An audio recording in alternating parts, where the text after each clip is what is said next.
ఓ మాట చెప్తాను, మెదక్లో మనకు పవర్ లేదు. స్టార్టింగ్ దగ్గర నుంచి జనరేటర్ మీదనే దాన్ని కట్టుకుంటూ వెళ్ళిపోయాం. ఫ్రమ్ ద బిగినింగ్ దరిదాపుగా దాని మీదనే ఆ మెదక్ చర్చ్ అంతా కట్టడం. పెట్రోల్కే దరిదాపుగా 3 లక్షల పైగా దాటేసింది, అంతే. అంతగా జరిగింది అక్కడ.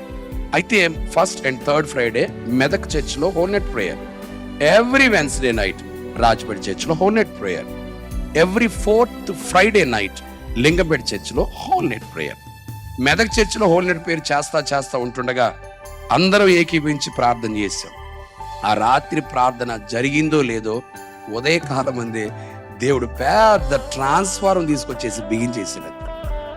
మా ప్రార్థనలో ప్రభువుని వేడుకోండి. పెందల కడలు ఏమనంటే ప్రార్థన ఉపవాసం ఉండి ప్రార్థన చేయండి. ఉపవాసం ఉండి ప్రార్థన చేయండి.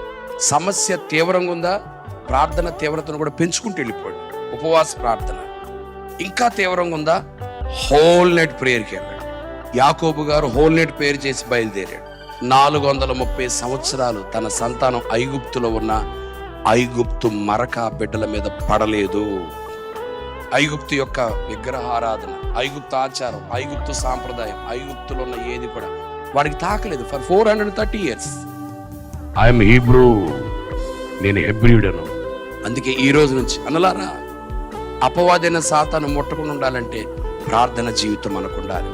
ఇమానుయేల్ మినిస్ట్రీస్ ఇది దోతాను.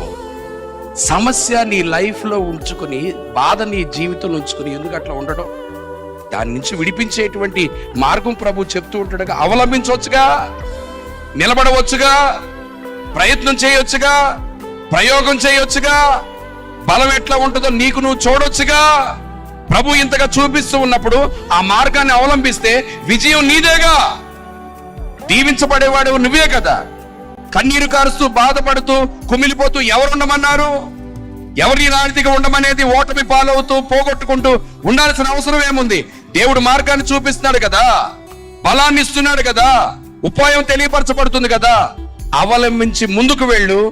రాగల కాలంలో నువ్వే విజయాన్ని పొందుకొందువుగాక.